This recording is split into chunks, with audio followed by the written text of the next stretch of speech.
Hello everyone and welcome. Today's session is on professional English, that is the power of inquiry in communication. So what do you mean by this power of inquiry in communication? Inquiry is nothing but asking questions, right? So it may be related to question tags. In any engineering or professional setting in communication, your ability to gather accurate data depends entirely on the quality of your questions. Asking the right question is often just as critical as providing the right answer. We will be categorizing questions into three types, primarily yes or no questions, WH questions, tag questions. Yes or no questions, these are closed questions used for quick and binary confirmation. WH questions, these are open questions used to gather specific details and data. Tag questions, these are confirmatory tools we use to verify assumptions or build social consents during collaboration. So, how to form this yes or no type questions?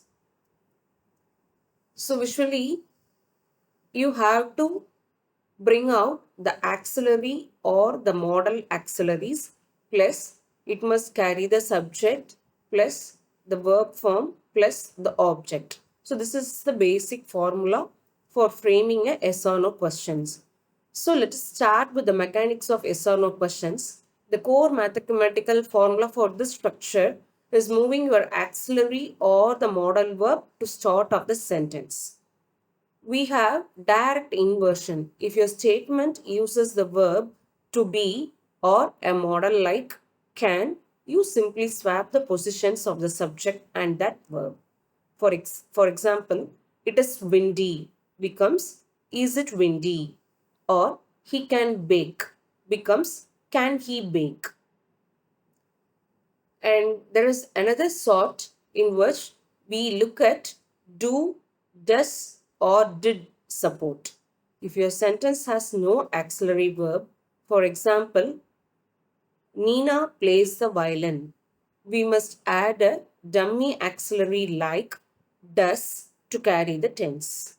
Notice that once does or did is added, the main verb reverts to its base form.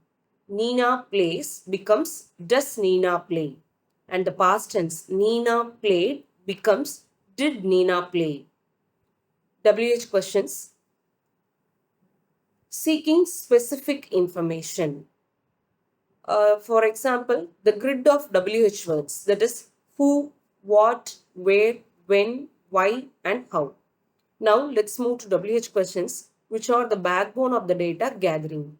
Each WH word targets a specific type of information. Who or whom for identifying the personnel.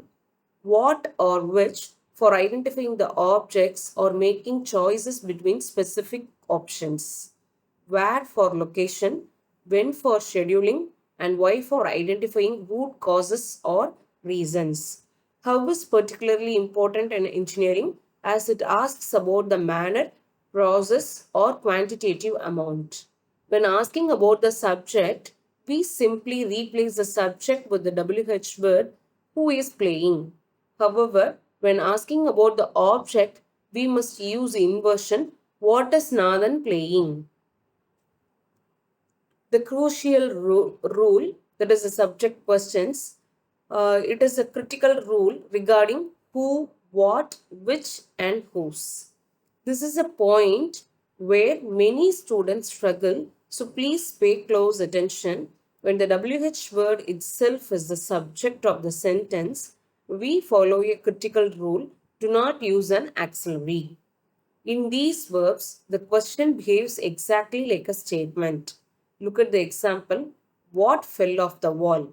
We do not say what did fall off the wall, because what is the thing doing in the action? Similarly, who bought this and whose phone rang? Maintain the original word order. Remember, if the WH word starts the action, no do, does, did is required. Confirming question. You are going to confirm the information with the help of tag questions. the structure would be statement plus opposite tag formula. Finally, we have tag questions. In a professional environment, these are used to invite agreement or verify that a colleague is on the same page. The rule here is opposite polarity. If you make a positive statement, you must use a negative tag. For example, it is raining, isn't it? Or the students are visiting, aren't they? Conversely, if you make a negative statement, the tag must be positive. For example, the circuit is not closed, is it? We use the same auxiliary verb from the statement and turn it into its opposite form in the tag, followed by the subject pronoun. So here is the slide to test your knowledge. To conclude, let's apply what we have learned with the three quick exercises. So I have given you some three examples. First, transform the statement, that is the laboratory is open, into a yes or no question, so that use that inversion rule we discussed. And the second one, take the meeting is in room 402 and turn it into a WH question using where. Finally, add a tag to you will finish the report by Friday. Remember to flip the polarity of the modal verb will. So write down your answers and then check them against the rules we are covered today. Mastery of these structures will significantly improve your professional clarity. Thank you for joining the session.